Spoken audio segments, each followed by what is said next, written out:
आज मैं आप लोगों के साथ बहुत ही बेहतरीन टिप्स शेयर करूंगी। तो चलते हैं जी अपनी टिप नंबर 1 की तरफ। जो मेरी टिप नंबर 1 है वो इस तरह की कीज़ को लेकर है। अक्सर क्या होता है कि जब हम मार्केट वगैरह जाते हैं तो चाबी जब भी हम लोग लॉक वगैरह लगाते हैं ना, चाबी को अपने हैंडबैग में फेंक देते हैं और जब वापस आते हैं तो हमें चाबी ढूंढने में बहुत मुश्किल होती है, क्योंकि हैंडबैग में और भी बहुत सारी चीज़ें होती हैं। तो उसके लिए आज मैं आपको टिप बताने वाली हूँ। करना ये है, आप लोगों ने ले लेनी है एक अदद सेफ्टी पिन। सेफ्टी पिन में जो है ना, इसके चेन को डालकर फिर आपने इसको बैग के साथ हैंग करना है। इससे ये होगा कि जब भी आपको चाबी की ज़रूरत पड़ेगी तो आप आसानी के साथ बगैर ढूंढे जो है ना उसको निकाल सकेंगे और जो है ना इस तरीके से आप इसको अपने बैग के साथ हैंग कर लें। तो चलते हैं जी अपनी नेक्स्ट टिप नंबर 2 की तरफ। ये मेरी बहुत ही बेहतरीन है और सरसों के तेल को लेकर है। अब जिस सर्दी का सीज़न है, हर किसी को नज़ला ज़ुकाम हो चुका है, तो आप लोगों ने करना ये है, अपने हाथ की हथेली पे लेना है थोड़ा सा सरसों का तेल। अच्छा, याद रखिएगा, आप लोगों ने तेल जो है ना वो सिर्फ सरसों का लेना है और उसको हाथों पे अच्छे से मल के अपने पाँव की मालिश करनी है। सरसों का तेल इस चीज़ के लिए बहुत ही बेहतरीन होगा। आप लोगों ने इसकी मालिश करने के बाद अपने मोटी गर्म सॉक्स पहन लेनी है। अगर आपको नज़ला ज़ुकाम है, ठंड लग चुकी है, ये उसके लिए बहुत ही बेहतरीन टिप है।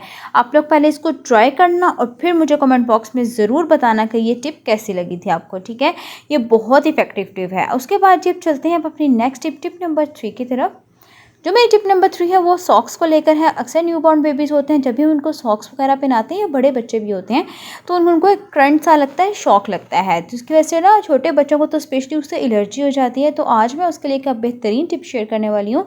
जब भी आप बच्चों को जो है ना सॉक्स वगैरह या गर्म कपड़े पहनाएं, तो पहनाने से पहले आपने उनको उल्टा कर देना है कपड़ों को। यहाँ पे मैंने सॉक्स को उल्टा कर लिया है और फिर आप लोगों ने लेना है ग्रेडर। ग्रेडर जो होता है ना वो हर किसी के घर में मौजूद होता है। आपने उसके ऊपर इसको थोड़ा सा रगड़ के ना फिर बच्चों को पहनाना है। ये एक साइंटिफिक मेथड है। इससे जो है ना आप लोग जब भी रगड़ेंगे ना, उससे ये कि बहुत कम इलेक्ट्रिक शॉक्स पैदा होती हैं और आसानी के साथ आप बच्चों को पहना लेंगे। और ये बहुत ही बेहतरीन टिप है। इससे बच्चों को कोई करंट शंट भी नहीं लगेगा, क्योंकि अक्सर आप लोग भी देख लें ना, आप लोग ब्लैंकेट लेते हैं अपने ऊपर, तो अक्सर फ्रीज़ के जो ब्लैंकेट्स होते हैं, एकदम हाथ लगाओ तो वो करंट सा लगता है, शॉक हो जाता है ना। तो ये बहुत ही बेस्ट टिप है उसके लिए, छोटे बच्चों को तो स्पेशली। अब चलते हैं जी अपनी टिप नंबर 4 की तरफ। जो मेरी टिप नंबर 4 है वो कैंची को लेकर है। जब भी हम कैंची वगैरह को बैग में डाल देते हैं तो क्या होता है कि उसकी नोक जो होती है बहुत तेज़ होती है और उससे हमारा बैग वगैरह जो है ना वो ख़राब हो जाता है। या फिर क्या होता है, अगर आपकी कैंची को ज़ंग लग जाता है, ख़राब हो जाता है, तो उसके लिए एक टिप बताती हूँ। आप लोग जब भी कैंची का इस्तेमाल करें ना, आप लोगों ने करना ये है, कैंची को सॉक्स के अंदर डाल देना है। उससे ये होगा कि आपकी कैंची सेफ रहेगी, उसको ज़ंग भी नहीं लगेगा। उसके अलावा जी, अगर आप जिस मर्ज़ी बैग में रख लें, उसका कपड़ा भी उसकी नोक से नहीं फटेगा। अब चलते हैं अपनी अगली टिप नंबर 5 की तरफ। जो मेरी टिप नंबर 5 है वो इन जॉगर्स को लेकर है। आज हम जॉगर्स में टूथपेस्ट का इस्तेमाल करेंगे। वो क्यों करें, तो चलें जी मैं आपको बता देती हूँ। अक्सर क्या होता है कि जब हम लोग वाइट कलर के शूज़ वगैरह ले लेते हैं और उसके ऊपर इतने ज़्यादा दाग लग जाते हैं, उसके अलावा निशान ऐसे पड़ जाते हैं जो उतरते नहीं हैं, तो हम लोग क्या करते हैं, मुख्तलिफ़ तरीके लगाते हैं, लेकिन वो साफ़ नहीं होते। जिस तरह ये मेरे जॉगर्स बहुत ज़्यादा ख़राब हो चुके थे, इसके ऊपर इतने निशान भी थे। इसको मैंने अच्छे से क्लीन भी किया तो ये क्लीन नहीं हुआ। इसके ऊपर मीठे सोडे का भी इस्तेमाल मैंने किया तो ये अच्छे से क्लीन नहीं हुए। तो आप लोगों ने करना ये है, ले लेना है एक टीथ ब्रश, उसके ऊपर टूथपेस्ट लगा कर इस तरह से उसकी क्लीनिंग करनी है। तो यहाँ ये आप लोग देख सकते हैं, फ़र्क आप लोगों के सामने है। जितने निशान थे वो गायब हो चुके थे, बिल्कुल ख़त्म हो चुके थे और यहाँ से देख सकते हैं आप साफ़ सुथरे हो चुके हैं। अच्छा, आप लोगों ने एक बात याद रखनी है, आप लोग जब इस तरह से इसको क्लीन करेंगे ना, तो आप लोगों ने टूथपेस्ट से क्लीनिंग के बाद ना इसके ऊपर एक दफ़ा गीला कपड़ा लगा देना है। उससे ये होगा कि जो आपके शूज़ होंगे ना वो बिल्कुल साफ़ सुथरे हो जाएंगे और ऐसा लगेगा जैसे बिल्कुल नए हैं। तो इसी तरह जो है ना, मैं अपने बाकी जो शूज़ के पार्ट है ना उसको भी क्लीन कर लूँगी। आप लोगों ने बार बार टीथ ब्रश के ऊपर पेस्ट नहीं लगानी, एक दफ़ा लगा के पूरे शूज़ पे लगा देनी और फिर एक कप में, कोई भी एक्स्ट्रा कप जो इस्तेमाल में ना हो, आपने जो है ना उसके अंदर टीथ ब्रश को डिप करना है और फिर जो है ना इसके ऊपर दोबारा लगाना है। इस तरह से आपके शूज़ जो है ना वो बिल्कुल साफ़ सुथरे हो जाएंगे।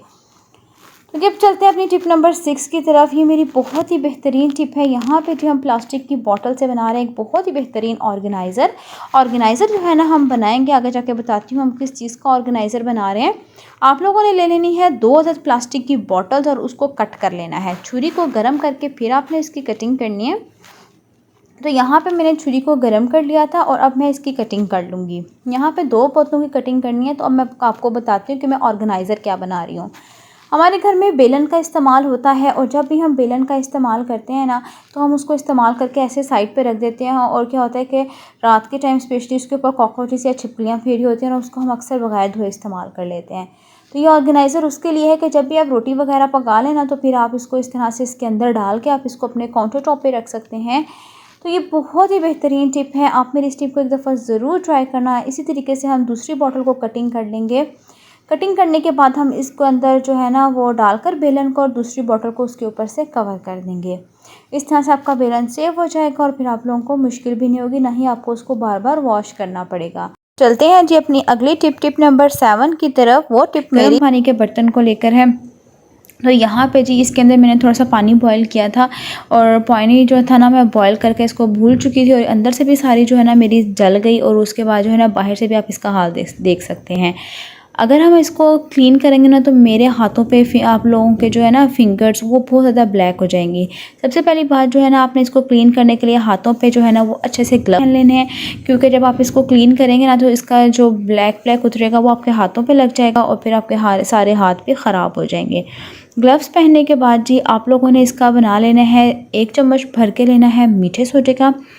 ठीक है, मीठा सोडा लेने के बाद आप लोगों को चाहिए होगा सिरका जो है इसके अंदर तकरीबन 1 टेबलस्पून आपने भर डालना है। डालने के बाद आपने इनको अच्छे से मिक्स करना है।